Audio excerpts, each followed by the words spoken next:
Gideon est un misérable perdant qui se fait virer du groupe des héros pour être totalement inutile. Maintenant fauché, il quitte le pays pour devenir un trafiquant de drogue légale. Mais tout change quand une princesse sexy le supplie d'emménager et lui rend sa gentillesse en devenant coquine. J'ai juste hâte de voir.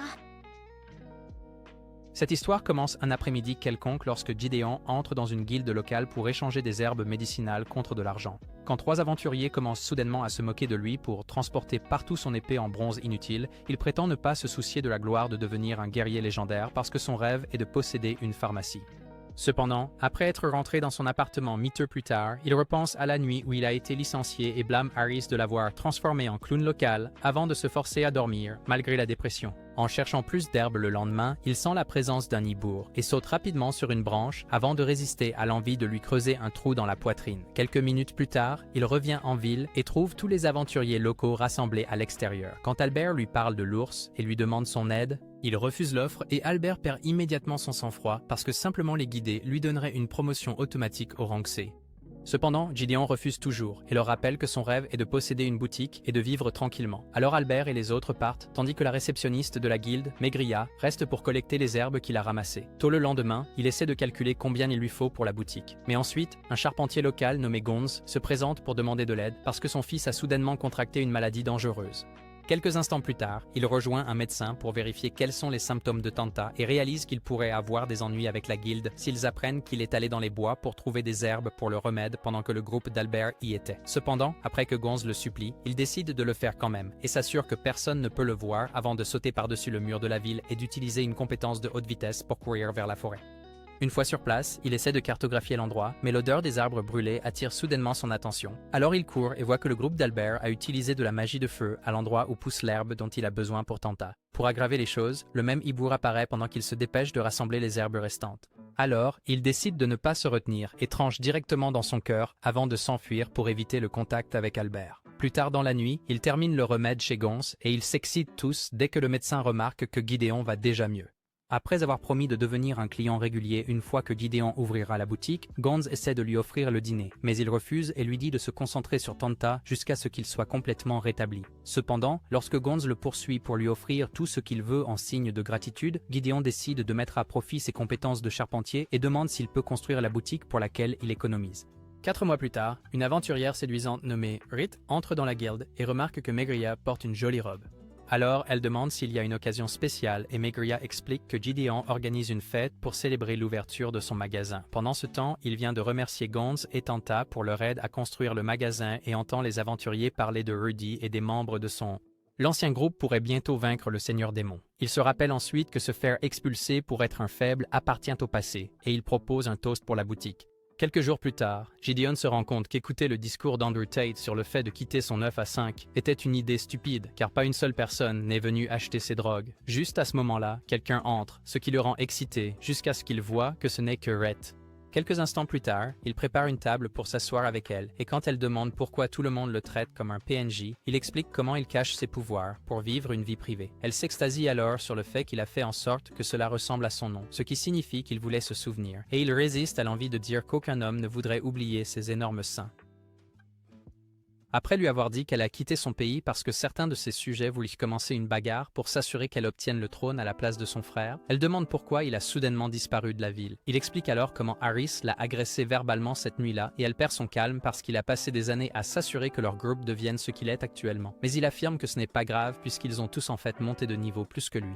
Cependant, en lui préparant une nouvelle tasse de thé quelques instants plus tard, il repense à ses débuts en s'occupant de Rudy et se convainc qu'elle est mieux sans lui. Après qu'il lui ait servi la nouvelle tasse, elle fait comme si son thé aux herbes bon marché avait meilleur goût que les délices royaux qu'elle a reçus en grandissant. Mais il lui dit d'arrêter de faire semblant parce qu'il a littéralement juste versé de l'eau chaude sur des feuilles séchées qu'il a failli jeter. Il se souvient alors qu'ils se sont rencontrés pour la première fois un après-midi il y a plusieurs années, lorsque son groupe est arrivé dans son petit pays pour discuter des plans pour une bataille. Pendant qu'il parlait, un type chauve a essayé de s'imposer à une fille, qu'il a ensuite repoussée et menacé de lui couper la tête. Après qu'il se soit enfui, Rit s'est révélée à Gideon et leur a dit de partir parce qu'elle n'a pas besoin de l'aide du groupe du héros pour protéger son peuple. Cependant, seulement quelques mois après cela, elle était dans les bois, le forçant à l'appeler princesse pour qu'elle partage des informations sur une mission de reconnaissance sur laquelle il travaillait. Après qu'elle lui ait parlé d'une cabane dans les bois où une armée de démons cachait probablement des provisions pour la guerre, il a suggéré de s'associer avec l'armée de son pays pour les éliminer. mais elle a refusé et a dit qu'elle ne voulait pas que leurs soldats obéissent à Rudy. Lors d'une réunion stratégique quelques jours plus tard, elle a proposé un plan pour attaquer le refuge de l'armée démoniaque et détruire toutes leurs fournitures avec une petite unité, tandis que son maître, Gaius, dirigerait l'armée principale dans une bataille contre les démons pour les distraire. Des heures plus tard, son plan s'était effondré parce que l'armée démoniaque savait d'une manière ou d'une autre qu'elle se présenterait. Et elle a eu du mal à comprendre comment jusqu'à ce que Gaius révèle qu'il était en réalité un général démon qui avait passé les derniers jours à travailler avec eux après avoir éliminé le vrai Gaius. En entendant cela, Rith a immédiatement essayé d'attaquer mais a été maîtrisé par un orc tandis que le général démon expliquait comment il se transformerait aussi en elle après l'avoir éliminé pour prendre le contrôle de son pays.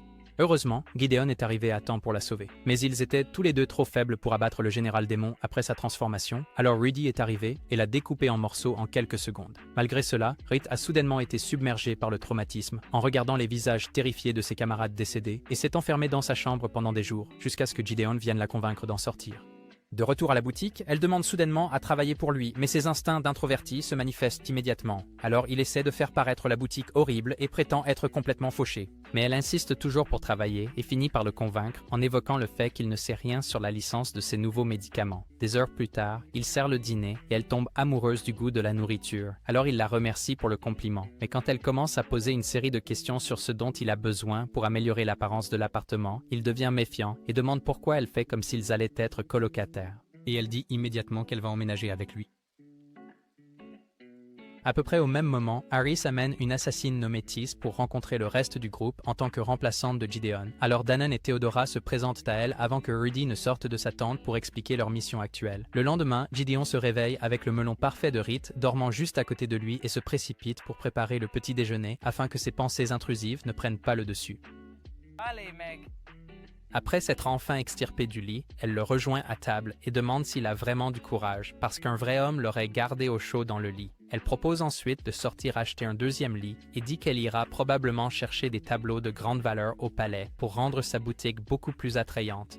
En voyant qu'il n'a aucune idée de ce qu'elle dit, elle explique comment l'art influence le niveau d'attention accordé à certains endroits avant de lui rappeler qu'ils doivent se rendre au conseil de Zoltan pour demander l'approbation de son nouveau médicament.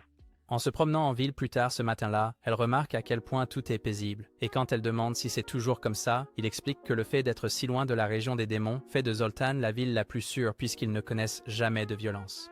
Quelques minutes plus tard, ils arrivent dans un magasin de matelas tenu par un orc nommé Stormy, qui manque de s'évanouir de choc lorsque Rith lui dit qu'elle a emménagé avec Gideon. Après lui avoir calmement montré où trouver les meilleurs lits, Gideon demande pourquoi il ne lui parle jamais de cette façon quand il essaie de faire ses courses. Et Stormy répond en demandant aussi pourquoi il répondrait à un pauvre type qui essaie toujours d'obtenir une réduction de moitié sur les articles les moins chers.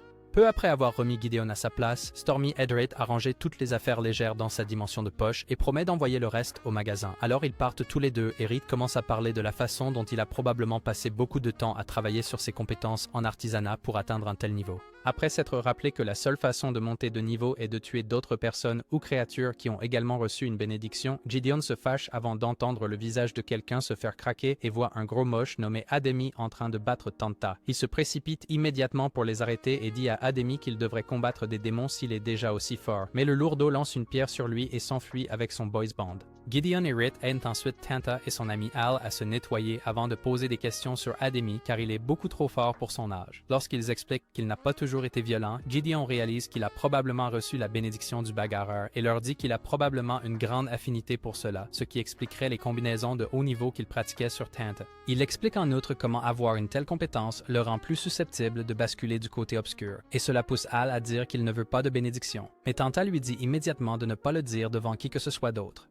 En apprenant qu'il a en fait la bénédiction de la maîtrise des armes, Gideon explique que cela l'aidera à contrôler n'importe quelle arme avec aisance tant qu'il monte en niveau avec le temps. Mais Al se fâche et dit qu'il n'en veut pas si cela signifie grandir pour devenir comme un demi. Rith et Gideon prennent alors le temps d'expliquer que sa bénédiction ne détermine pas qui il deviendra à l'avenir. Et après que Gideon lui propose de parler avec lui à la boutique chaque fois qu'il se sent anxieux, il s'excite à nouveau et les remercie avant de partir en courant avec Tanta. Au conseil de Zoltan quelques heures plus tard, ils se font tous les deux crier dessus par un nain chauve nommé Dan, juste pour avoir essayé de commercialiser le médicament de Gideon. Mais après avoir été expulsé de son bureau, Rith dit à Gideon de ne pas s'inquiéter car elle connaît quelqu'un d'autre à qui ils peuvent parler. Quelques instants plus tard, il rencontre un homme nommé Rudolph qui reconnaît immédiatement Rith et explique que Dan a récemment été fortement critiqué pour avoir approuvé un médicament qui est essentiellement devenu de la méthamphétamine magique pour les habitants. Après qu'il accepte d'approuver le médicament simplement à cause de sa relation avec Rith, les tourtereaux partent et Gideon passe quelques minutes à la remercier avant de rentrer chez eux pour discuter du succès potentiel de son médicament. Quand il lui dit de ne pas avoir trop d'attente car cela pourrait prendre du temps pour que le médicament décolle, elle suggère de créer quelque chose dont les gens deviendront immédiatement accros. Alors il décide de préparer le dîner pour stimuler son cerveau. Juste quelques minutes après avoir commencé à manger, elle demande pourquoi il n'a pas envisagé de vendre de la nourriture avec les médicaments. Alors il essaie de minimiser ses compétences, mais soudain quelque chose fait tilt dans sa tête habituellement vide. Il se précipite immédiatement dans le laboratoire et explique à quel point le médicament contre la fièvre est amer, tout en le transformant littéralement en un biscuit comestible. Avec son cerveau-là rattrapé, Sauger Sheng Sao Behere. Jury Disney que devenir sur responsable émergent. Germain s'appelle Kautonoisé à distribuer des échantillons gratuits à tout le monde. Et le soir, ils sont complètement en rupture de stock, alors Gideon la fait tourner comme une poupée Barbie et exprime à quel point il est reconnaissant pour toute l'aide. Plus tard dans la nuit, Danan se fâche contre Aries pour ne pas avoir réussi à recueillir des informations ou à négocier avec les habitants du désert. Et après qu'Aries affirme qu'il a fait de son mieux, Danan lui dit d'admettre que Gideon était la seule raison pour laquelle ils réussissaient toujours leur mission facilement. Aries essaie immédiatement de faire croire que Gideon était en fait inutile, mais cela ne fait qu'énerver encore plus Danan. Alors il décide d'aller chercher Gideon et dit qu'il préfère démissionner plutôt que de continuer avec eux.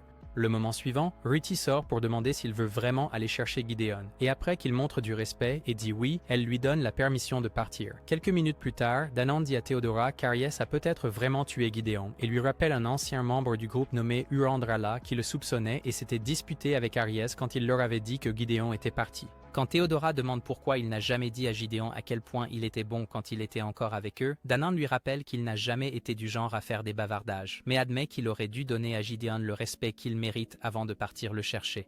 Le lendemain matin, Gideon se réveille dans la même scène pleine d'intrigues, mais il passe un peu trop de temps à fixer les courbes lisses de Rith jusqu'à ce qu'elle se réveille. Ensuite, il la rejoint dehors pour nettoyer et se souvient comment il rêvait autrefois de vaincre le seigneur démon avec Rudy et de servir comme second d'un escadron de chevaliers.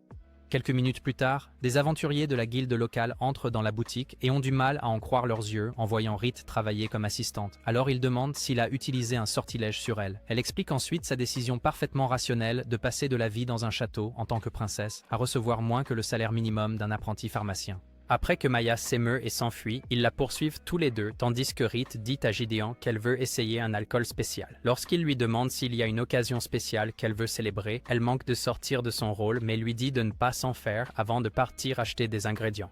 Quelques minutes plus tard, Gideon reçoit une autre visite surprise d'Albert, qui lui demande pourquoi il renoncerait à devenir un aventurier mondialement célèbre juste pour fabriquer des médicaments dans une vieille ville rouillée. Gideon explique alors ce que signifie la préférence personnelle, puisque son cerveau n'a clairement pas atteint la maturité. Mais après avoir affirmé qu'il s'en fiche, Albert exige de savoir s'il est celui qui a abattu le hibou-garou. Gideon fait rapidement l'idiot et demande pourquoi il le suggère alors que tout le monde sait déjà que c'était lui. Mais Albert refuse de le croire et explique que la coupure qu'ils ont vue sur la poitrine de l'ours ressemble à quelque chose que son épée en bronze peut faire. Malgré cela, Gideon prétend toujours être un aventurier déclassé qui ne pourrait jamais rêver de quelque chose comme ça. Alors Albert décide de le tester. Dès qu'il essaie de le poignarder, Gideon tombe au sol et fait semblant d'avoir peur. Alors Albert admet qu'il voulait en fait lui offrir une place dans son groupe s'il était vraiment aussi fort. Le moment suivant, Rith se précipite et fracasse les côtes d'Albert avec un coup de pied violent qui l'envoie s'écraser contre le mur. Elle essaie ensuite de lui trancher la tête pour avoir tenté d'attaquer Gideon, mais il l'arrête et explique qu'Albert cherchait simplement de nouveaux membres pour son groupe. Rith lui dit alors de s'enfuir avant qu'elle ne change d'avis, alors Monsieur Alpha s'en va pour éviter une autre humiliation. Juste à ce moment-là, Rith revient à son état habituel et demande à Gideon pourquoi il est toujours si gentil, alors il lui dit qu'il n'y avait rien à craindre parce qu'il se serait défendu si les choses étaient devenues sérieuses. Après lui avoir également dit qu'Albert est le seul aventurier de rang B, ce qui le rend important pour la ville, il lui montre l'alcool qu'elle a laissé tomber de colère et suggère de se concentrer dessus à la place. Des heures plus tard, elle le partage avec lui pour le dîner et explique qu'elle voulait en fait célébrer tout ce qu'ils ont accompli au cours des derniers jours. Lorsqu'elle lui rappelle qu'ils doivent encore obtenir une baignoire, il promet de le faire avec l'aide de Gonz avant de la convaincre d'essayer son sauna préféré puisqu'il y irait demain. Le lendemain, il regrette même d'y avoir pensé, parce que Gonz et Stormy ont décidé de le défier dans une bataille d'endurance. Comme ils prennent tous les deux leur tour pour le traiter de mauviette puisqu'il n'a même pas essayé de s'amuser avec Rith, ils décident d'arrêter de jouer gentiment et laissent tomber la serviette pour exhiber son anaconda avant d'augmenter la chaleur jusqu'à ce que le cerveau de Gonz fonde. Quelques instants plus tard, une elfe séduisante nommée Operaria place une serviette froide sur sa tête pour sauver ce qu'il en reste avant qu'ils ne demandent tous à Zeph pourquoi il n'a pas autant de clients que d'habitude. Après qu'il leur ait parlé d'un nouvel endroit chic de sauna qui a volé l'attention de tout le monde, ils promettent de lui rester fidèles quoi qu'il arrive et commandent des doubles tournées de bière pour s'assurer qu'ils vendent tout ce qui reste. Cependant, de retour à la maison quelques heures plus tard, Rite et Operaria essayent de trouver quelque chose pour maintenir son activité. Après avoir proposé plusieurs idées et réalisé que le nouvel endroit le surpassera facilement, Gideon leur sert à tous une tasse de thé et Tanta demande immédiatement quelle herbe il a utilisée cette fois. Alors, il explique la recette et soudain a une idée pour Zeph. Le lendemain, ils se rendent à l'endroit du sauna pour lui montrer un sac d'herbes spécial et Gideon continue d'expliquer comment une race primitive d'elfes l'a développé pour guérir leur corps. Quelques instants plus tard, Zeph admet que cela fait du bien, mais se demande si cela suffira à ramener ses clients. Alors Gideon lui dit d'attendre et de voir. Après s'être imprégné encore quelques secondes, Zeph commence enfin à croire que cela fonctionnera et les remercie tous pour leur aide avant que Gideon ne décide de profiter de sa dernière invention. Lorsque Rite et Operaria entrent soudainement avec seulement des serviettes couvrant leur canon de parcelle, il essaie de partir. Pourquoi cours-tu? Mais Rite le force à rester et agit comme si ce n'était pas grave. Operaria admet ensuite être choquée qu'elle l'ait choisi parmi tous les locaux, mais elle la félicite aussi car elle n'a toujours pas rencontré quelqu'un d'aussi compétent que lui. Alors que Rite la rejoint pour jacasser sur combien il est incroyable, la chaleur combinée aux effets d'être si proche de bombes atomiques vaporise ses dernières cellules cérébrales restantes, le faisant s'évanouir devant elle. Allez mec. Quelques jours plus tard, Zeph a du mal à suivre tous les habitants qui essaient de découvrir le sauna magique, tandis que Gideon et les gars commencent un autre concours jusqu'à ce qu'Operaria entre pour leur crier dessus et finit par voir les gâteaux verts de Stormy après qu'il s'évanouit. Des heures plus tard, Gideon et Rite disent au revoir à la famille de Gunn avant qu'elle ne lui dise soudainement qu'elle a aussi acheté de l'alcool l'autre soir parce que c'est la coutume dans sa ville natale pour un couple de le partager après leur lune de miel. Bien qu'ils sachent qu'ils en sont loin, Gideon décide de la laisser continuer à vivre dans l'illusion. Alors ils rentrent ensemble. Pendant ce temps, Eris perd complètement son sang-froid au camp dans le désert parce qu'ils n'ont toujours fait aucun progrès. Alors Theodora s'approche de Tissa et promet qu'ils formaient autrefois un groupe parfait avant de se demander pourquoi Rudy n'a rien fait quand Gideon est parti pour la première fois. Quelques jours plus tard, Gideon entend quelqu'un frapper pendant qu'il s'installe avec Rite, alors il va voir et trouve une escouade d'officiels. Quand un homme nommé Galantin lui ordonne de faire sortir Rite, Gideon lui dit calmement de continuer à attendre au soleil jusqu'à ce qu'elle décide de venir leur parler, alors Galantin s'approche pour l'effrayer. Cependant, Gideon reste sur ses positions avec un doux sourire pour couronner le tout. Alors Galantin réalise qu'obtenir une vilaine cicatrice ne semble dur que dans les romans fantastiques et accepte d'attendre. Gideon retourne alors à l'intérieur pour informer Rite et elle décide de les faire attendre encore plus longtemps, juste pour recharger sa batterie sociale. Lorsqu'elle finit par sortir pour les écouter, un messager de la guilde des voleurs entre pour rencontrer Gideon et lui offre une pièce elfique extrêmement précieuse en échange de laisser tomber Rite. Il promet également de lui fournir un approvisionnement sans fin de méchants costauds pour lui faire plaisir.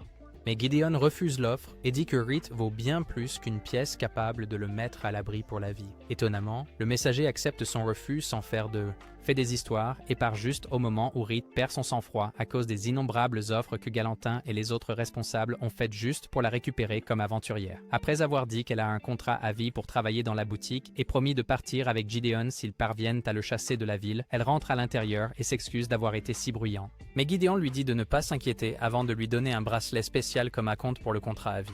Lorsqu'elle lui dit que de tels cadeaux romantiques pourraient lui donner une fausse idée de ses intentions, il propose de lui en offrir un autre, au lieu d'admettre qu'il a toujours eu des intentions peu honorables depuis le moment où il l'a vu.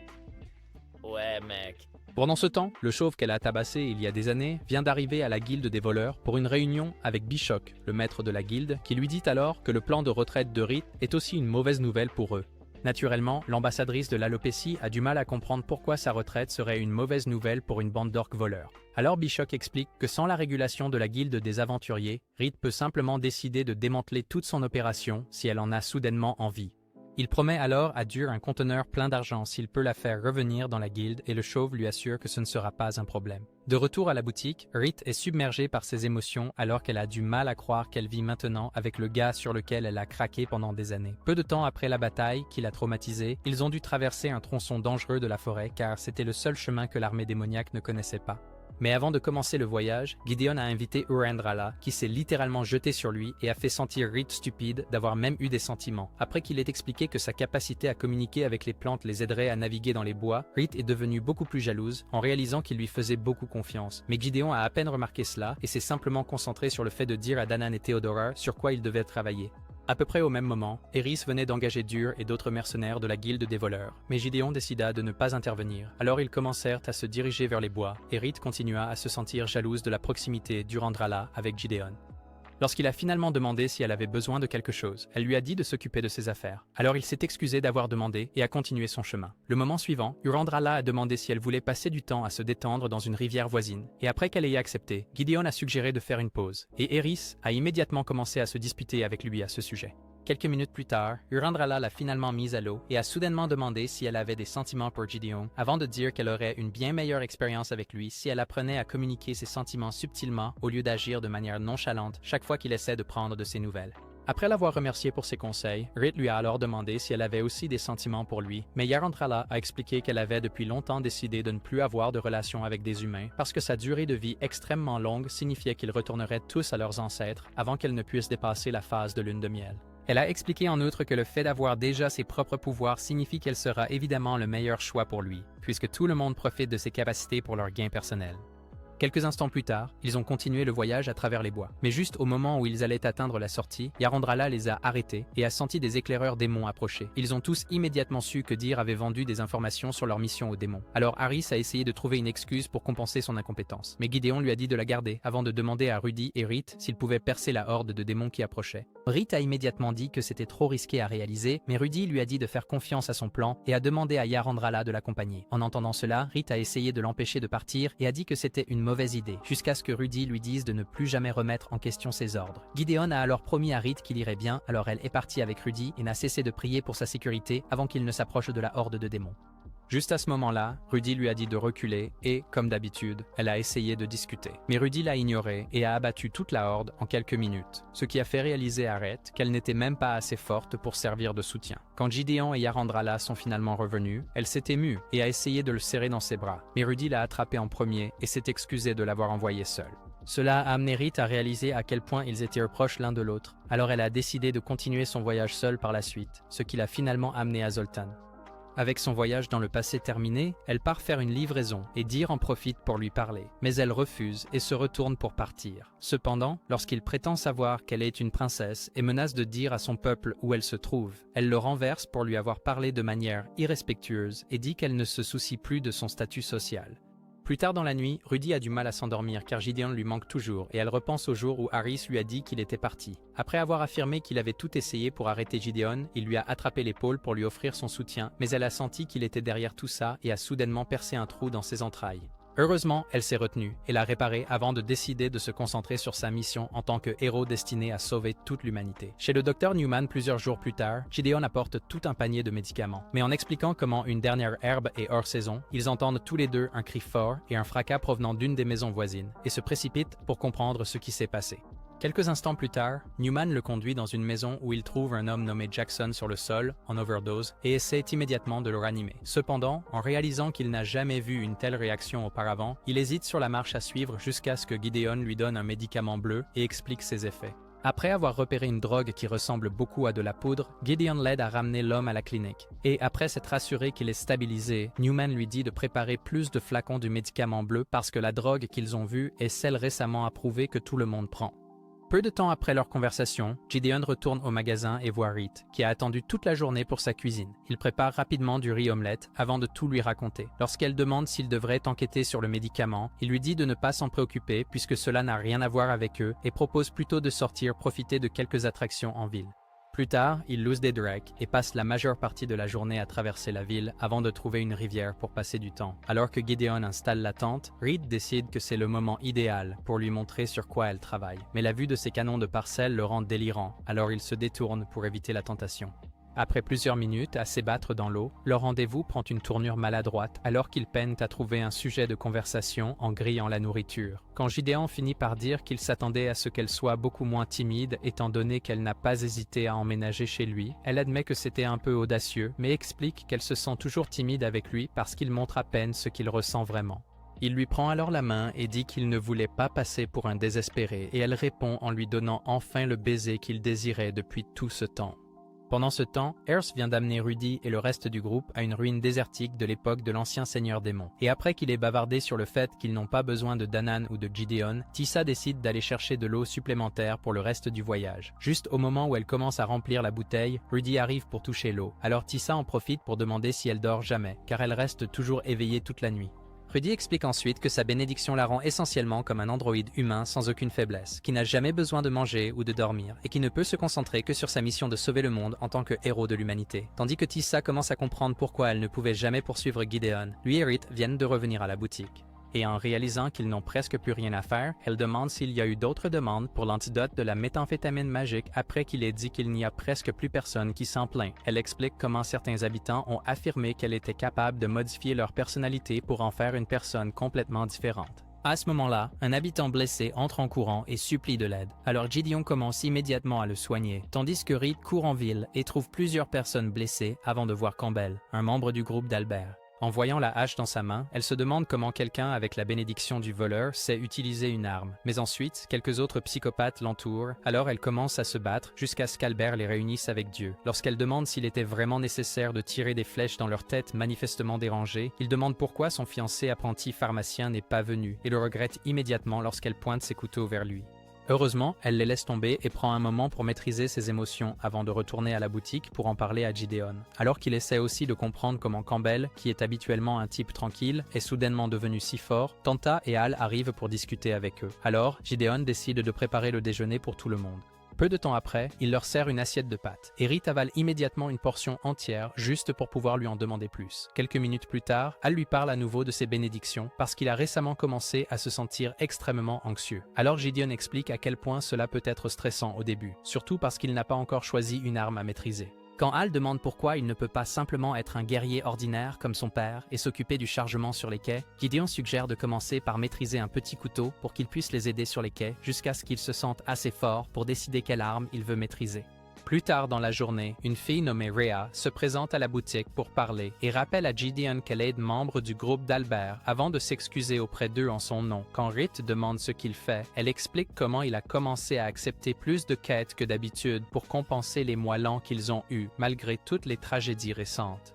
Après que Rith exprime son choc face au fait qu'il veut qu'il reprenne le travail comme si de rien n'était, Gideon explique comment sa bénédiction de champion le pousse à accomplir des exploits fous et rend difficile pour lui de s'installer dans une vie normale. Rhea admet alors avoir peur qu'il en ait assez et quitte Zoltan, mais Gideon lui dit de ne pas s'inquiéter car il est bien trop désespéré de devenir le meilleur aventurier de la ville.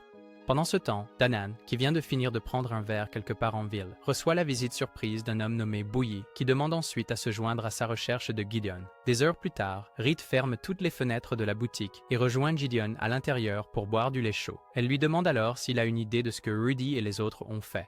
Alors, il lui raconte toutes les récentes victoires de Rudy et dit qu'ils n'ont pas à s'inquiéter pour elle. Cependant, la tempête lui rappelle une nuit similaire, il y a des années, quand ils ont dû rester dans un abri pour attendre une tempête encore plus forte. Assis ensemble, il lui a tenu la main et lui a appris la véritable signification de l'amour et de la gentillesse. Alors elle lui a fait un câlin et a demandé s'il resterait avec elle pour toujours. Il a alors dit qu'ils devraient rester séparés pendant un certain temps, car il devait s'entraîner et devenir fort, mais a promis de toujours être là si elle avait besoin de quoi que ce soit. Le moment suivant, son voyage nostalgique est interrompu par un coup à la porte. Alors il se précipite dehors et voit Newman portant un Al gravement blessé sur son dos. Quelques minutes plus tard, il se réveille dans le lit de Gideon et commence à crier avant de leur dire qu'un mannequin est venu chez lui avec une hache et a attaqué ses parents. En entendant cela, Gideon et Newman se précipitent chez lui et trouvent ses parents inconscients. Mais, heureusement, ils n'ont subi que des blessures mineures. Cependant, le lendemain, tous les habitants de la région commencent à protester contre la garde de la ville car ils croient qu'un homme nommé Mohan, qui se trouve être le père d'Ademi et le capitaine des gardes, essaie de le protéger. Alors que les tensions continuent de monter, les parents d'Al se réfugient dans le manoir de Big Hawk tandis qu'il emménage avec Gideon et Rith. En déjeunant avec eux le lendemain, il demande soudainement à Rith de lui apprendre à utiliser une épée. Il passe donc la majeure partie de la journée à s'entraîner avec lui avant de prendre un café et de rejoindre Gideon sur le porche. Après avoir parlé de la facilité avec laquelle elle a enseigné les bases à Al, elle raconte à Gideon son maître et toutes les leçons qu'elle a apprises sur le combat avant de demander si elle peut vraiment faire la même chose pour Al. Gideon lui dit alors de croire un peu plus en elle. Et juste au moment où elle lui prend la main pour le remercier, Gon arrive avec Nao pour leur dire que la garde de la ville a soudainement emmené Tanta. Après qu'ils aient expliqué comment les gardes ont refusé de laisser Mytho ou quiconque le voir, Gideon emmène tout le monde au bureau de Galantine pour demander une lettre sollicitant une enquête conjointe avec les gardes. Voyant qu'il essaie de récupérer Rhett, Galantine accepte et signe la lettre. Alors Gideon la porte immédiatement aux gardes, qui reconnaissent ensuite Rhett et courent à l'intérieur pour informer Moen. Quelques instants plus tard, ils entrent tous dans son bureau, et après avoir retrouvé Tanta, Mytho dit à Moen de passer les banalités pour qu'il puisse comprendre ce qui se passe. Il commence alors par expliquer comment certains des gardes ont dit que les gens d'Al pourraient avoir Moonlight Academy. Et quand Gideon explique ce qu'il aurait fait aux parents d'Al, Moen suggère qu'ils pourraient se tromper à ce sujet. Al explose immédiatement et affirme que c'était définitivement Ademi.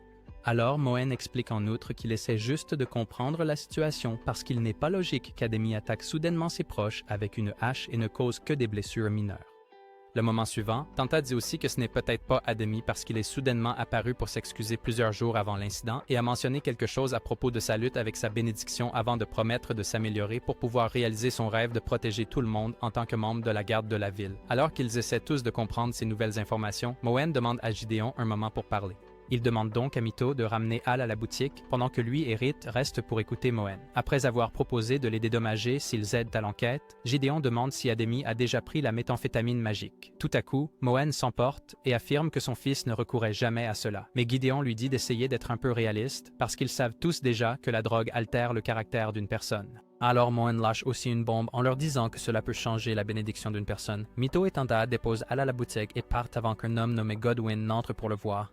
Plus tard, Gideon revient et propose d'aider Al à s'entraîner puisque Rhett ne reviendra pas avant un moment. Alors Al attrape son épée. Quand Gideon prend un balai, Al est surpris et se précipite pour prouver sa force, seulement pour être renversé en quelques secondes. Il explique ensuite combien il est important de maîtriser les bases du combat en tant que débutant et passe toute la journée à l'instruire jusqu'à ce qu'ils soient tous deux à bout de souffle. Quand Al demande pourquoi il est toujours un aventurier rétrogradé malgré tant de compétences et d'expérience, Gideon explique son amour pour les choses simples et dit qu'il continuerait à vivre comme il le fait actuellement plutôt que de s'obséder pour un grand accomplissement. Après y avoir réfléchi, Al lui parle de la façon dont Godwin lui a donné une épée précieuse et n'arrêtait pas de parler de tout ce qu'il pourrait accomplir en tant que maître d'armes s'il se concentrait. Il poursuit en disant que Rhett est une grande partie de la raison pour laquelle il veut maintenant devenir plus fort, mais admet aussi que sa bénédiction pourrait encore influencer ses pensées. Pour l'aider à se sentir mieux, Gideon lui raconte quelques conseils qu'il a reçus de Théodora et lui rappelle encore une fois de faire confiance à son instinct. Pendant ce temps, Rhett vient de jeter un trafiquant de drogue du toit, mais alors qu'elle essaie de l'interroger, il commence à baver sur ses gâteaux. Alors elle recule avant qu'il n'explose soudainement. Le moment suivant, elle est entourée par un groupe de voyous et réalise qu'elle ne peut pas dégainer son épée à temps. Mais heureusement, Danon arrive pour l'aider. Après les avoir tous assommés, il lui parle de sa mission pour ramener Gideon, mais dit qu'il pourrait reconsidérer à cause de la vie qu'ils construisent ensemble. Il essaie ensuite de regarder de près l'un des voyous et voit qu'il est en fait un démon tracker. Alors il promet d'aider Britt avec ce qui se passe, mais elle ne peut pas dire à Gideon qu'il est en ville. Après, elle rentre chez elle et saute immédiatement sur Gideon avant d'écouter comment il a passé la journée à entraîner Al. Alors qu'elle se bourre le visage avec un sandwich qu'il a préparé, il lui montre l'épée qu'Al a reçue et lui demande si elle peut déterminer quel type de magie a été utilisé dessus. Après quelques secondes à lire l'énergie piégée dans l'épée, elle lui dit qu'un sort de traçage y a été inscrit. Le lendemain matin, ils emmènent tous les deux Al voir un forgeron nommé Mogren. Mais alors qu'il commence à faire visiter Al, Gideon entend du bruit dehors et va vérifier.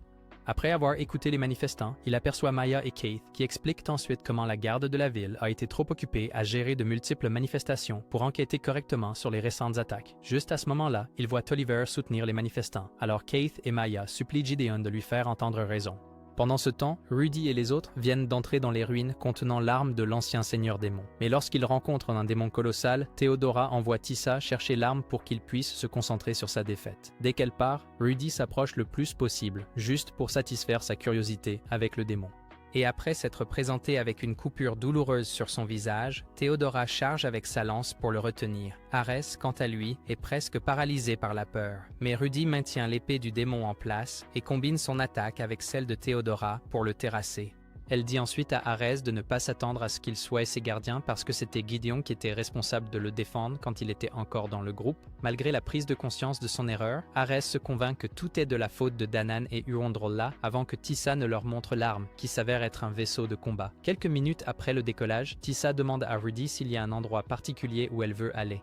Mais Rudy lui rappelle que son seul choix est de suivre le chemin du destin. Cette nuit-là, Gideon et Britt reçoivent enfin leur lit king size de Stormy. Alors ils se glissent avec elle pour une séance de câlins. Mais ils décident tous les deux de passer à l'étape suivante de leur relation. Cependant, juste au moment où Gideon commence à révéler ses gants dorés, ils entendent quelqu'un marcher sur la pointe des pieds dans le couloir et réalisent qu'Hal descend probablement chercher de l'eau tout seul pour éviter de leur causer du stress. Pour s'assurer qu'ils ne les entendent pas faire des bruits indécents, Gideon décide de reporter leur séance d'exercice nocturne à une autre nuit. Le lendemain, Reed se faufile en ville avec une cape et est rapidement entourée par Dur et quelques sbires qui pensent qu'elle est Hal. Dès qu'elle laisse tomber la cape et révèle qu'elle a pris l'épée pour découvrir qui traquait Hal, ils l'attaquent tous, mais elle les endort facilement avant qu'un dernier sbire ne se transforme en démon Ash. De retour à la boutique, Hal entend quelqu'un frapper à la porte et dit au chevalier qui le surveille que c'est probablement encore Godwin. Mais le chevalier ignore ses avertissements et ouvre la porte. Godwin lui dit alors qu'ils ont une mission importante avec Big Hawk, et quand Hal essaie de résister, un voyou mystérieux lui attrape le bras. Peu de temps après, il le jette devant Big Hawk, qui lui rappelle alors que toutes les espèces non humaines à Zoltan ont toujours été traitées comme des parias. Il continue en expliquant combien il est injuste qu'ils doivent faire face au mode de vie imposé par leur bénédiction et dit qu'il a créé une solution avec la méthamphétamine magique. En voyant l'air intrigué sur le visage d'Hal, Big Hawk admet alors qu'il est derrière tout cela et explique comment il a fabriqué la drogue à partir des cœurs de 50 démons H juste pour pouvoir recevoir un nouveau don et se forger un nouveau destin. Après avoir dit que sa nouvelle mission est de prendre le contrôle de Zoltan, il demande l'aide d'Hal avant de dire aux gardes d'amener Ademi, qui s'excuse ensuite pour l'attaque et dit qu'il a seulement pris la drogue pour devenir un meilleur garde. Quelques minutes plus tard, ils sortent tous sur le balcon et Hal regarde Big Hawk s'adresser à ses fans à l'esprit lent qui croient apparemment tous que le voleur le plus notoire de la ville est de leur côté. Après avoir forcé deux faux chevaliers à inventer un mensonge sur leur collaboration avec Moen pour cacher Ademi, il remet un couteau à Hal et lui dit de déclencher leur révolution en envoyant son ancien ami dans l'au-delà. Quand Hal demande pourquoi il ne prend pas la responsabilité d'avoir donné le médicament à Ademi au départ, Big Hawk admet qu'ils lui ont donné le médicament et la hache aussi, mais affirme que cela ne fait aucune différence puisque Ademi a attaqué sa famille tout seul. Il rappelle également à Hal que tuer quelqu'un avec une bénédiction légèrement supérieure le rendra plus fort. Alors Hal s'approche d'Ademi mais coupe la corde au lieu de sa tête. Juste à ce moment-là, Godwin sort une hache et explique que la simple vue de celle-ci déclenchera une intention meurtrière chez Ademi, alors Hal se prépare à se battre. Cependant, dès qu'Ademi saisit la hache, Gideon la coupe en deux et assomme Godwin avant de saisir les garçons et de s'enfuir. Quelques instants plus tard, il donne à Ademi une potion pour réprimer ses pulsions violentes et leur fait promettre de n'en parler à personne, car l'Église la considère comme impie. Lorsque Bois apparaît soudainement, Gideon lui rappelle le plan qu'ils ont élaboré et l'envoie avec les garçons avant de partir voir Big Hawk et Albert, qu'il avait cherché dans toute la ville. En le voyant, Albert se précipite pour attaquer, mais Gideon contre facilement chaque coup et le repousse. Albert réalise alors que ce qui s'est passé à la boutique n'était qu'une mise en scène et se demande comment il est si fort. Mais Gideon l'ignore car il vient de réaliser que l'épée démoniaque qu'il utilise signifie qu'il a forgé un contrat. Le moment suivant, un démon nommé Belial se révèle et explique qu'il a pris possession du corps de Big Hawk parce qu'il était trop désespéré de devenir le roi de Zoltan. Cependant, voyant que les habitants de Zoltan étaient trop paresseux et lents pour l'aider à atteindre son objectif plus rapidement, il a également conclu un contrat avec Albert. Lorsque Gideon demande à Albert s'il a vraiment fermé les yeux sur toutes les attaques récentes à cause de son désir de devenir plus fort, Albert affirme que c'était nécessaire pour unir les gens afin qu'ils puissent tous rejoindre le combat de Rudy contre le Seigneur Démon. Après avoir révélé son rêve de rejoindre le groupe de Rudy et de laisser sa marque dans les livres d'histoire, il dit à Gideon de choisir entre s'allier avec lui ou avoir un duel épique à mort. Cependant, lorsque des chevaliers de la garde de la ville l'entourent soudainement, Gideon lui rappelle qu'il n'a jamais été désespéré de validation ou d'accomplissement. En entendant cela, Albert refuse d'accepter qu'il sera arrêté comme un voyou ordinaire. Alors il essaie d'attaquer Gideon seulement pour se faire couper la main. L'instant d'après, il éclate en sanglots alors que la douloureuse réalité que Gideon a toujours été plus fort le frappe enfin. Sentant la douleur dans sa voix, Gideon admet qu'il voulait qu'il devienne le héros de la ville parce que personne d'autre n'avait travaillé aussi dur que lui pour atteindre cet objectif. Pendant ce temps, Ademi et Hal viennent d'arriver au manoir de Big Hawk où tous les habitants sont encore rassemblés. Et après que Bouy les ait soulevés du sol avec de la magie de vol, ils expliquent tout ce qui s'est passé et assurent à tout le monde qu'il n'est pas nécessaire de se battre puisqu'ils se sont déjà réconciliés. Plus tard dans la nuit, Gideon et Reed prennent un bain dans leur nouvelle baignoire. Et quand elle s'approche pour voir s'il est prêt pour la phase de lune de miel, il correspond à son excentricité mais décide de passer la nuit à expliquer combien il l'aime au lieu de le démontrer avec son magnum. Un peu plus tard, à la prison de la ville, Bui se présente soudainement pour voir Belial, qui réalise alors qu'il est en fait Shinsendan. Après avoir rapidement saisi sa gorge pour l'empêcher de parler, Shinsendan demande pourquoi il introduirait les humains à la bénédiction du diable, la méthamphétamine magique qu'il a utilisée pour laver le cerveau d'Adeimae. Belial dit alors qu'il l'a fait à cause de sa haine pour le seigneur démon et s'échappe de sa cellule avant de retrouver Albert et de le convaincre d'accepter un nouveau contrat. Le jour suivant, Gideon et Reed vont dire au revoir à Hal, qui a réussi à former son propre groupe pour devenir plus fort. Au coucher du soleil ce même jour, Belial et Albert arrivent au camp de Rudy, dans le désert, pour partager une proposition. Tôt le lendemain, Aerys se fige de stupeur en voyant le dirigeable loin dans les nuages. Alors il demande à Theodora si quelqu'un l'a volé pendant qu'il dormait. Quand elle lui dit que Tease et Rudy les ont abandonnés, il panique et demande comment ils peuvent survivre sans sa magie. Mais elle lui dit de s'inquiéter pour lui-même et rentre à l'intérieur.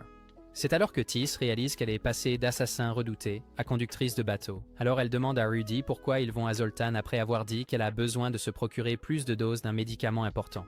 Rudy repense à la nuit précédente quand Belial a juré qu'il était de son côté et a expliqué comment la mette magique pouvait réduire les effets de ses bénédictions et l'aider à monter de niveau en battant n'importe quel ennemi, quel que soit leur niveau, quand elle a soudainement versé la moitié du sac entier dans sa gorge. Belial a presque perdu le contrôle de sa vessie parce qu'il avait omis quelques détails, mais comme d'habitude, elle allait parfaitement bien.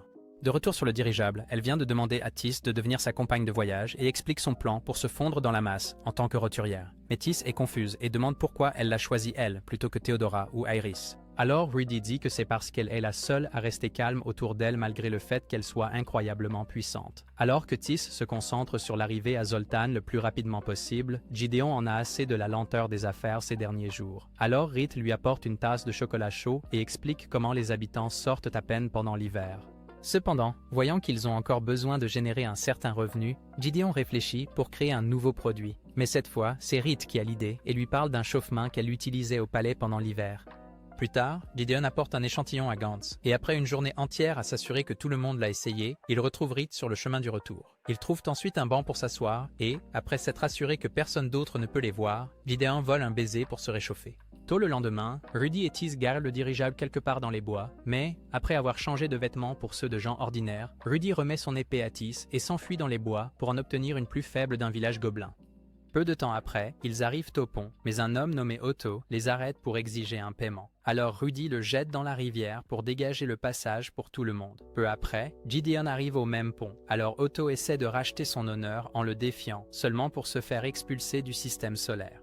Des heures plus tard, Rudy porte un colossal monstre des bois jusqu'à la porte de la ville et explique à quel point il aurait été dangereux de le laisser errer librement. Pour éviter toute attention supplémentaire, Tease suggère de trouver une auberge pour passer la nuit et, après avoir fait entrer Rudy, elle sort pour explorer la ville et trouve un restaurant pour dîner.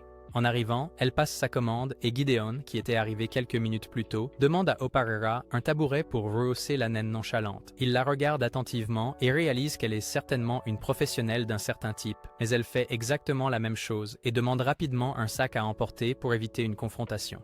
De retour à l'auberge quelques minutes plus tard, elle dit à Rudy qu'ils doivent être extrêmement prudents avec le plan d'évasion de prison de Godwyn, parce que des gens comme Gideon pourraient essayer de les arrêter. Le lendemain, Rudy se rend à la prison pour recueillir des informations, et après avoir réfléchi à ce que Gideon lui dirait probablement de faire dans la situation, il commence à lui manquer encore plus et décide de ne reculer devant rien pour le revoir. Pendant ce temps, lui et Reed viennent de recevoir la visite surprise d'un dragon féerique qui les emmène ensuite au village des fées pour voir une méchante magique malade, mais séduisante connue sous le nom d'Archfée. Après avoir vérifié ses symptômes, Gideon explique qu'elle ressent les effets d'une malédiction qui draine l'énergie magique. Mais Reed est confus, car une archfée devrait être la créature avec le plus de magie dans la région. Plus tard dans la nuit, Rudy et Tease s'introduisent dans la cellule de Godwyn, et il essaie d'abord de faire le dur. Mais après que Rudy lui demande de fabriquer plus de bénédictions du diable, avec son expression habituelle, il promet de faire tout ce qu'elle veut. Alors, elle l'emmène dans un entrepôt vide sur les quais. Le lendemain matin, elle décide de prendre ses médicaments puisqu'elle ne peut pas se dévoiler en utilisant ses capacités de guérison. Alors, Tease lui parle d'une pharmacie que tout le monde semble adorer et suggère d'y aller. Plus tard dans la matinée, Gantz se présente à la boutique pour obtenir plus de chauffe-main et raconte à Gideon l'évasion de la prison. Mais ensuite, Rudy entre avec Tease et sort de son personnage pour la première fois depuis des lustres avant de le serrer dans ses bras. Après quelques minutes supplémentaires d'étreinte, Gantz part et Gideon leur assure qu'il ne posera pas de questions à leur sujet avant que Tease ne se présente. Quand il demande s'il vit seul, Gideon rappelle à Rudy le moment où ils ont travaillé avec Reed pour voir si elle s'en souvient. Mais elle évite la longue discussion pour raconter tout ce qui s'est passé depuis qu'il a quitté le groupe. Elle lui demande alors de les rejoindre à nouveau et promet de s'assurer qu'Eris ne pourra plus lui parler de manière irrespectueuse. Mais Gideon refuse et explique qu'il a déjà construit une vie incroyable. Alors, Rudy décide de déménager à Zoltan aussi. Juste à ce moment-là, Reed revient et se fiche de choc en voyant Rudy. Alors, Gideon prépare rapidement plus de thé pour détendre l'atmosphère. Il demande ensuite à Rudy pourquoi elle est venue à Zoltan. Elle lui parle alors de sa mission pour trouver une certaine personne, avant de dire qu'elle l'a surtout cherché lui parce qu'ils ne peuvent pas vaincre le Seigneur Démon sans son aide. En entendant cela, Reed lui demande quels sont ses plans. Mais il lui dit de ne pas s'inquiéter de son départ. Et Rudy la rassure également qu'il n'y aura pas de problème, puisqu'elle va aussi déménager à Zoltan. Elle se lève ensuite pour partir et dit seulement à Gideon qu'elle a des affaires importantes à régler. Alors, il lui rappelle de passer si elle a besoin de quoi que ce soit avant de lui frotter la tête. Sur le chemin du retour à l'auberge quelques instants plus tard, Rudy essaie de savourer la joie de l'avoir enfin retrouvée. Mais l'effet de ses bénédictions se manifeste soudainement. Alors, elle avale rapidement une autre dose de bénédiction du diable pour le garder sous contrôle. Plus tard, Reed rencontre Gideon sur un pont et lui demande ce qu'il pense de la décision de Rudy de rester près de lui au lieu de se concentrer sur la mission. Il explique alors comment son destin en tant que héros a rendu presque impossible pour elle de vivre une vie normale. Plus tard dans la nuit, Tis rend visite à Godwyn et explique qu'ils resteront à Zoltan un peu plus longtemps. Mais il demande immédiatement à être emmené hors de la ville car la garde de la ville l'enverra certainement dans l'au-delà s'il le trouve. Peu de temps après, elle retourne à l'auberge et le dit à Rudy, qui décide alors de passer les prochains jours à lui trouver une cachette secrète pour qu'il puisse commencer à fabriquer la drogue. Quand Rudy se lève soudainement et s'approche de Tis, son araignée essaie de lui dire quelque chose, mais elle comprend mal et dégaine son épée pour se défendre. En voyant cela, Rudy s'excuse et dit qu'elle ne voudrait jamais leur faire de mal. Cela amène Tis à réaliser qu'elle n'a jamais vraiment traité Rudy comme une fille normale, alors elle s'excuse d'avoir tiré des conclusions hâtives et la présente à l'araignée dans la boutique de Gideon le lendemain. Le regard mortel de Rudy finit par devenir plus problématique que prévu. Alors Gideon décide de l'emmener en ville pendant que Tis reste pour surveiller la boutique avec Reed. Quelques minutes plus tard, ils arrivent au sauna de Zeph, mais après avoir salué Gideon, il jette un coup d'œil à Rudy et manque de faire une crise cardiaque. Cependant, il se ressaisit rapidement et promet de s'occuper de ses affaires, avant de s'excuser d'avoir agi comme si elle était un épouvantail. Quelques instants plus tard, tous les jeunes dans le sauna la regardent avec stupéfaction, alors qu'elle entre sans serviette et s'assoit tranquillement sur la chaise brûlante. Ensuite, elle rejoint Gideon pour une bouteille de lait chaud avant que tous les habitants ne les entourent pour parler de son apparence incroyable. Sur le chemin du retour, plus tard, elle s'excuse auprès de lui de se faire remarquer, mais il admet que cela lui a fait plaisir de la montrer à tout le monde et décide de l'emmener au marché au lieu de rentrer directement chez eux. Pendant ce temps, sur un bateau quelque part de l'autre côté de l'océan, Harris perd complètement la tête en essayant désespérément de retrouver Rudy, alors Theodora réveille Albert pour pouvoir discuter avec quelqu'un qui a encore la moitié de ses sens. Quand elle promet de lui procurer une main prothétique à leur prochain arrêt, il lui parle d'une certaine personne qui ne semblait jamais se soucier de devenir une légende avec sa bénédiction. Elle explique alors qu'avoir une bénédiction ne signifie pas qu'on doit rechercher la validation et la célébrité, ce qui le fait lentement comprendre ce que Gideon a passé des mois à essayer de lui dire. Quelques heures plus tard, à la boutique, Gideon sert aux filles son lait au miel signature. Et après avoir donné de l'eau sucrée aux araignées de Tis, Rudy demande soudainement à prendre un bain avec Reed. Dès qu'elle dit oui, Tis demande à se joindre à eux et montre un journal qu'elle utilise pour passer en revue chaque bain qu'elle a pris. Quelques instants plus tard, elle essaie de profiter de l'eau chaude, mais se rappelle rapidement qu'elle doit rester sur ses gardes car Rudy pourrait décider d'envoyer Reed de l'autre côté pour avoir été bizarre avec son frère. Heureusement, Reed brise la glace en lui demandant comment il était quand ils étaient plus jeunes. Et après avoir dit qu'il a toujours été le même, Rudy leur raconte la première fois qu'elle a combattu un monstre. Bien qu'elle n'ait aucune expérience, elle n'avait pas d'autre choix que d'obéir à son destin en tant que héros. Mais le hibou-garou l'a rapidement dominée. En réalisant qu'elle était bien trop faible pour survivre au combat, elle a accepté son sort et s'est même sentie un peu soulagée, puisqu'elle n'aurait plus à supporter que tout le monde la traite de bizarre. Heureusement, Gideon est finalement arrivé et a tranché l'ours-hibou en deux avant de la serrer dans ses bras et de s'excuser d'avoir pris autant de temps. Après ce voyage dans le passé, elle commence à expliquer comment ses pouvoirs rendent impossible pour elle de ressentir même la chaleur de l'eau et toutes les choses normales qu'ils peuvent vivre en tant qu'humains. Lorsqu'elle dit aussi à Reed que la raison pour laquelle elle semblait toujours contrariée avec elle à l'époque était parce qu'elle était jalouse de la facilité avec laquelle elle pouvait s'exprimer, Reed et Tis deviennent émotives et décident de l'aider à se sentir humaine, peu importe le coût. Après le petit déjeuner le lendemain, Gideon remercie Tis d'avoir pris soin de Rudy tout ce temps et son comportement calme lui fait comprendre pourquoi Rudy lui fait autant confiance. Alors elle décide de lui raconter toute l'histoire à propos de Godwyn et de la bénédiction du diable. En entendant que Rudy l'a prise pour réduire les effets de ses bénédictions, Gideon leur dit qu'elle pourrait en arriver au point où elle n'aura plus d'immunité contre le poison et suggère d'aller demander à Godwyn plus de détails sur le médicament. Après l'avoir remercié pour sa considération, Tease dit à Gideon de ne pas faire sentir à Rudy qu'elle a fait une erreur en se choisissant pour une fois, mais il la rassure en disant qu'il fera seulement ce qui la rend heureuse. Tease dit ensuite qu'elle doit obtenir des fournitures pour Godwyn au dock, mais il propose de les obtenir pour elle puisqu'il connaît toutes les meilleures boutiques. Alors Reed décide d'aller louer des Drake pour qu'elle et Tease puissent commencer à se diriger vers l'ancienne ruine elfique où Rudy garde Godwyn. Plus tard dans la matinée, Albert, Theodora et Harris arrivent en ville, mais quand elle suggère de prendre une auberge près des docks pour avoir accès à plus d'informations, Harris refuse et les abandonne pour trouver un meilleur endroit près du centre-ville. À peu près au même moment, Gideon trouve un magasin pour les fournitures de Godwyn et manque de s'évanouir de choc lorsque Danan apparaît soudainement avec un bras en moins. Comme il, trouve rapidement un restaurant pour se retrouver.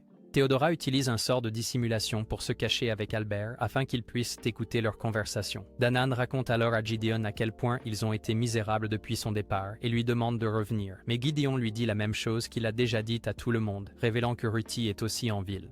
Après avoir également expliqué sa situation actuelle, Danan lui rappelle qu'il n'a jamais eu assez de capacité cérébrale pour traiter des informations compliquées, mais promet de se battre aux côtés de Ruti, peu importe ce qu'elle choisit de faire de ses bénédictions. Alors qu'il se relève pour aller l'aider, Gideon demande ce qui est arrivé à son bras, mais il fait comme si ce n'était pas grave, tandis que Theodora et Albert envisagent de se révéler. À ce moment-là, Harris est déjà installé dans une auberge, mais il reçoit alors la visite surprise d'un deuxième Danan, qui a d'une manière ou d'une autre ses deux bras intacts. En raison d'avoir un cerveau de la taille d'une noix, Harris ignore l'évidence et commence à poser des questions sur Gideon. Alors Danan explique sa nouvelle vie avec Reed à la boutique. Le fait que Gideon ait réussi à être avec une méchante royale comme Reed fait péter les plombs à Harris, et sa colère augmente encore en réalisant que Ruti essaie probablement aussi de se réunir avec lui. Quelques minutes plus tard, ils arrivent tous les deux à la boutique et Harris commence immédiatement à saccager l'endroit. Mais après avoir déchiré le lit, sa colère triple. Il ordonne donc à Danan de l'aider à les trouver sans se rendre compte qu'il est manipulé.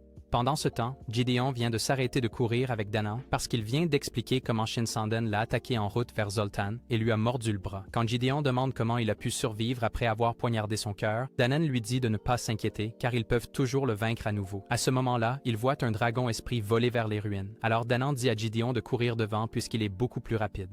Quelques instants plus tard, il rattrape les filles et explique ce qui est arrivé à Danan. Mais Reed est choqué et se blâme de ne pas lui avoir dit plus tôt, car il aurait facilement vu à travers les mensonges de Shin-Sanden. Après qu'il lui ait dit de se concentrer sur le fait qu'ils devront le combattre à nouveau, elle lui dit de ne pas s'inquiéter, car elle rêve de vengeance depuis ce jour-là.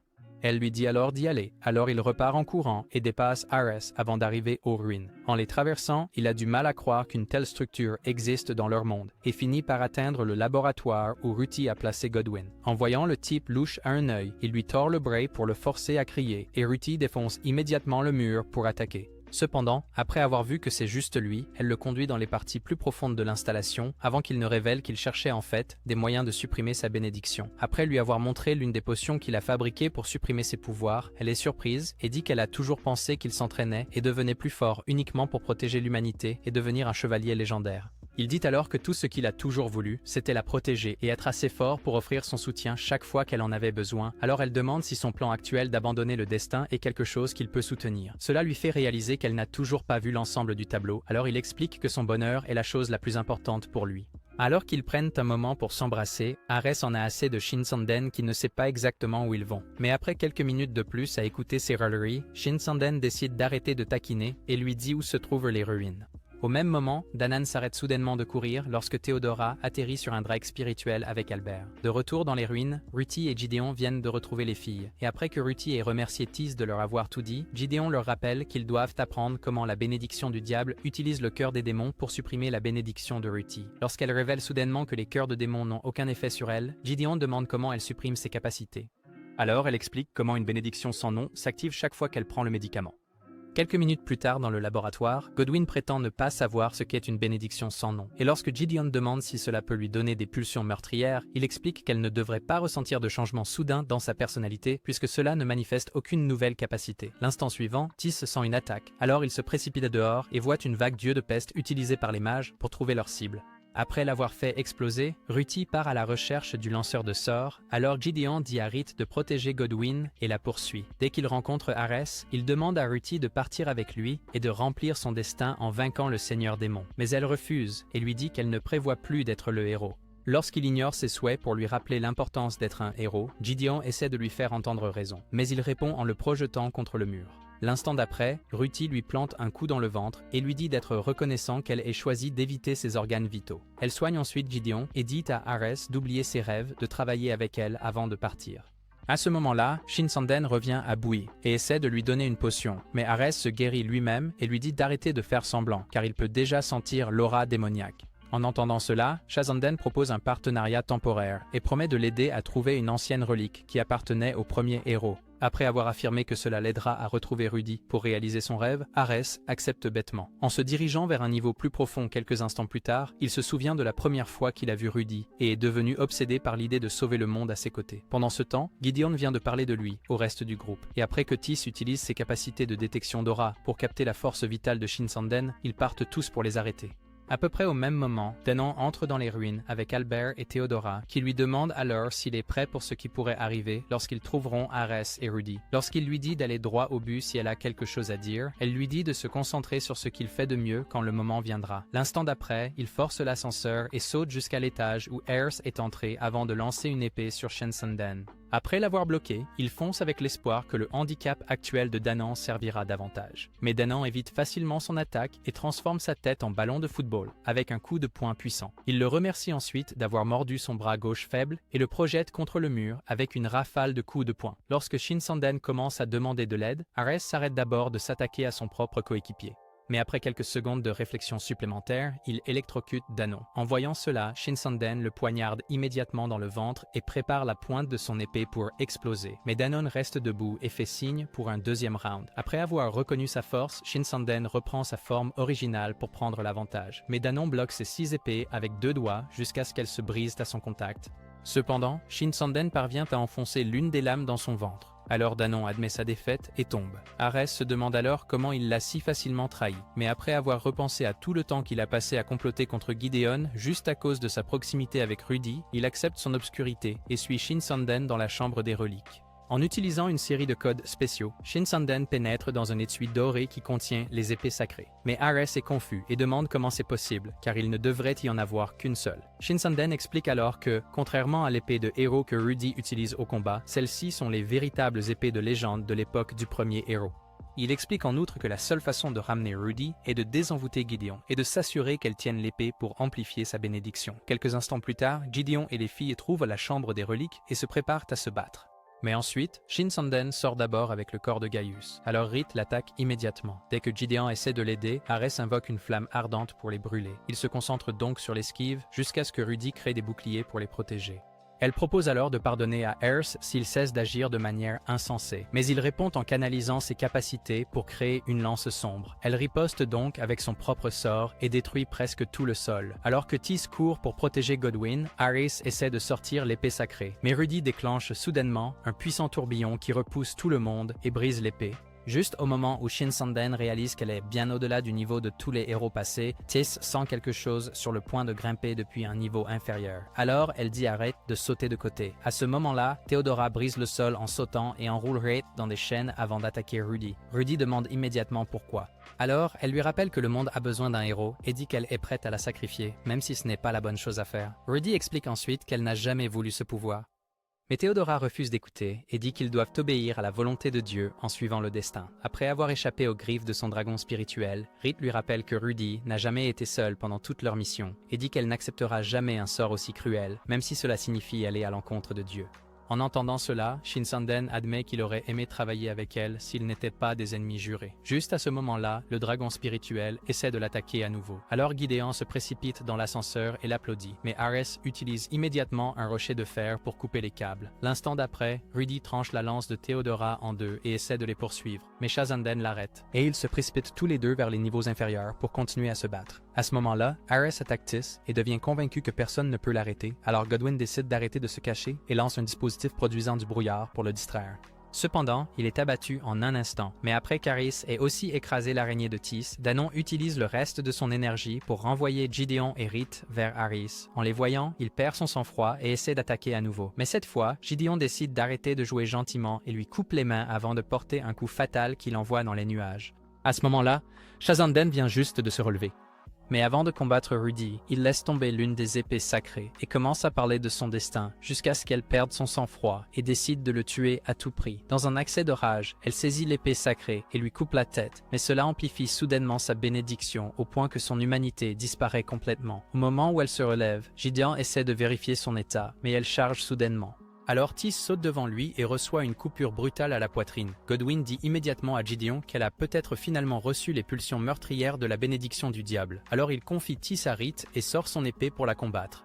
Quelques instants plus tard, elle commence à le dominer et fissure son épée, alors il la laisse tomber et décide d'utiliser la plus faible. En voyant cela, Godwyn demande s'il a perdu la tête, mais Gideon attend qu'elle tranche dans l'épée avant de tordre l'épée sacrée pour la lui arracher des mains. Alors que le contrôle mental se dissipe, elle court dans ses bras et commence à pleurer juste avant que Danon et Albert n'arrivent. À ce moment-là, Rith leur dit que ses capacités de guérison ne fonctionnent pas sur Tess. Alors Rudy se précipite et panique en remarquant que ses pouvoirs ne fonctionnent plus. Heureusement, Theodora utilise sa magie de régénération pour la guérir et dit immédiatement à Rudy qu'elle ne regrette pas ce qu'elle a fait. Après que Rudy lui rappelle que Gideon aurait pu être applaudi, elle insiste toujours sur le fait qu'elle aurait fait exactement la même chose pour assurer la sécurité de toute l'humanité. Elle demande ensuite à être traitée de la même manière qu'Aris. Mais Albert commence immédiatement à supplier en son nom et explique comment il a finalement appris ce que signifie être un héros en les regardant. Quand Tis se réveille enfin, Rudy décide de pardonner à Theodora puisqu'elle l'a guérie, mais dit qu'elle ne vivra plus en tant que héros. Elle explique en outre que Theodora serait parfaite pour le poste parce qu'elle est la plus dévouée à sauver des vies. Mais ensuite, Gideon leur dit que n'importe qui peut choisir de devenir un héros tant qu'il prend la décision par amour, plutôt que de suivre aveuglément le destin. Or, le lendemain, il sort de la boutique pour réfléchir à une façon de réparer tout ce que Ayers a cassé. Mais ensuite, Rudy arrive avec Taz et commence à jouer avec la neige. Quand Rith sort aussi et lui dit de faire attention, elle leur dit de ne pas s'inquiéter parce que attraper un rhume est la première chose sur sa liste de choses à faire pour vivre des expériences humaines normales. À table au petit déjeuner quelques instants plus tard, Gideon demande si elle est sérieuse à propos de commencer sa propre ferme, alors elle lui dit qu'ils vont en fait acheter un terrain plus tard. Après que Rith propose de rester pour surveiller la boutique, il la remercie de toujours aider et se dirige vers la chapelle pour les funérailles d'Air. À l'extérieur de la chapelle, quelques minutes plus tard, Danon leur dit qu'il partira après quelques jours de repos. Mais ensuite, il demande comment Shin-Sanden a pu utiliser les épées sacrées. Tis se souvient alors quand Theodora a dit que ces épées étaient utilisées par le premier héros, et dit que le premier héros était probablement un démon Asura comme Shin-Sandan, ce qui expliquerait pourquoi il y avait 6 épées. Des heures plus tard, Gideon remercie Mido et Gonz de l'avoir aidé à réparer l'endroit et rentre pour prendre le thé avec Rith. Mais elle se fâche soudainement et dit qu'elle avait peur qu'ils ne voient plus la boutique comme leur maison à cause de tout ce qui s'est passé. Il l'attire alors dans ses bras pour un câlin et promet de toujours l'aimer avant de l'emmener dans la chambre pour le prouver avec son glizy. Après s'être changé en quelque chose de confortable, Gideon essaie de lui attraper les seins pour la première fois, mais il se dégonfle et la rend nerveuse aussi. Alors elle commence à le chatouiller. Le moment suivant, elle descend du lit et révèle tout avant de le serrer dans ses bras. Alors il décide finalement d'arrêter de se retenir et invoque son Johnny Sins intérieur pour la rendre heureuse. Plusieurs positions plus tard, ils commencent à parler de fonder une famille ensemble. Et après avoir promis de rester avec elle pour toujours, Gideon lui dit de s'attendre à un cadeau bientôt. Le lendemain, Rudy arrive pour leur rendez-vous entre frères et sœurs. Alors il l'emmène dans tous les beaux endroits de la ville pour qu'elle puisse pleinement vivre comme une fille ordinaire. Plus tard, elle et Tis finissent de s'occuper des herbes dans la boutique. Alors elle attrape le bras de Gideon comme récompense. Mais Rith se sent immédiatement jalouse et tire son autre bras contre sa poitrine. Juste au moment où ils commencent à rire l'un de l'autre, Maigria entre en courant et supplie Rudy de l'aider parce qu'un groupe d'ogres vient de prendre le contrôle d'un petit village. Après avoir dit qu'ils ont aussi capturé tous les aventuriers disponibles, Rudy regarde Gideon pour des conseils, mais il lui dit de faire ce qu'elle veut pour une fois. Elle décide alors d'aller aider et Tis propose de l'accompagner. Alors Gideon les escorte dehors et promet de préparer sa boisson préférée à son retour. Quelques nuits plus tard, Godwyn rencontre Urandrala dans les bois et lui parle de Zoltan en buvant. Alors elle décide d'aller rendre visite à Rudy et Gideon. Sans nouveaux ennemis à combattre, Gideon va-t-il enfin se donner à fond avec Rith ou devra-t-il faire face au fait que Rudy devient encore plus obsédé par lui?